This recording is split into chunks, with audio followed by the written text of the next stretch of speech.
If you say what's right, there's always going to be trouble. What you're really feeling, if you express it, you're going to have real problems in your family. That's why a lot of times your family tells you, shh, don't say anything, okay? Don't say anything. Because if you say something, it's going to make a real problem. It's better just to be quiet. It's better not to speak up. Everybody around the world gets this advice. If you know what's good for you, shut up. Don't say anything. Don't talk about it. You know they get very upset. You know how your uncle gets. You know how your brother gets. You know how your mom gets. You know your mom has a heart condition, right? You want to kill her? Do you want to kill her? I don't want to kill her. Then shut up. You know, don't you know about sabr? You should have sabr. And we made a new definition of sabr that's not from Islam. Our new definition of sabr is shut up. Right? That's the new definition of sabr. So if something is wrong, don't say anything. Do what instead? Do sabr instead. Allah says, وَتَوَاصَوْا بِالْحَقِّ وَتَوَاصَوْا بِالصَّبْرِ. First you speak the truth, then you have sabr. وَتَوَاصَوْا بِالْحَقِّ وَتَوَاصَوْا بِالصَّبْرِ. We say, no. Skip the truth part. Just do the sabr part. And sabr sounds like an Islamic thing to do.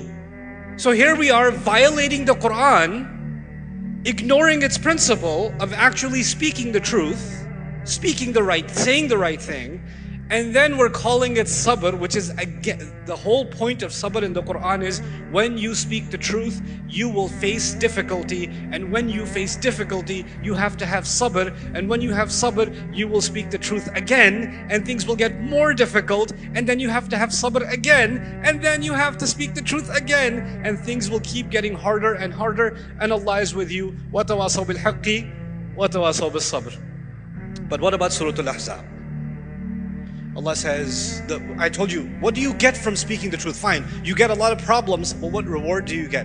Allah says, يُصْلِحْ لَكُمْ أَعْمَالَكُمْ. So one of the most amazing small phrases in the Quran. Let me ask you this, are our deeds perfect? Is my salah perfect? Is my dua perfect? Is my remembrance of Allah perfect? Was my hajj or is anything perfect? No.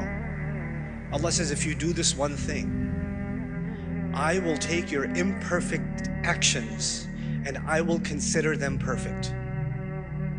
يُصْلِحْ لَكُمْ أَعْمَالَكُمْ. One of its meaning is يُزَكِّي أَعْمَالَكُمْ. This is the Sahaba's understanding of this ayah. And the other meaning is يَتَقَبَّلْ حَسَنَاتِكُمْ, which means I will accept all of your deeds and consider them good even if they weren't as good.